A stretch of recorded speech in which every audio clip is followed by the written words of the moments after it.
Détenu à 70% par des Chinois, Diva à Bordeaux a subi de plein fouet la baisse des exportations en Chine.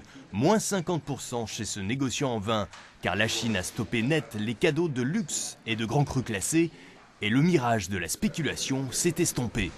D'abord, les Chinois ont pensé qu'immédiatement, comme ce sont des joueurs, ils allaient spéculer sur le vin et se faire des fortunes. Donc j'ai eu dans mes clients, comme tous mes confrères d'ailleurs, des gens qui étaient dans le bois, dans le diamant, dans les mines de charbon, et qui se sont dit, tiens, on va vendre du vin, on va ouvrir un magasin, là aujourd'hui, tiens, ça marche un peu, demain on ouvrira 100, après-demain 500.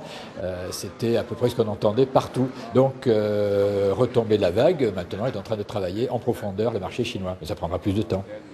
La baisse en 2013 s'est traduite par moins 16% en volume vers la Chine et moins 23% en particulier vers Hong Kong.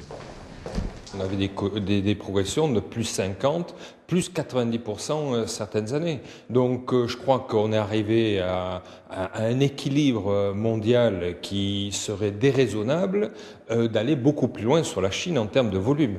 Bordeaux exporte 25% de ses volumes sur la Chine et justement il serait dangereux d'être beaucoup plus dépendant que ça de la Chine.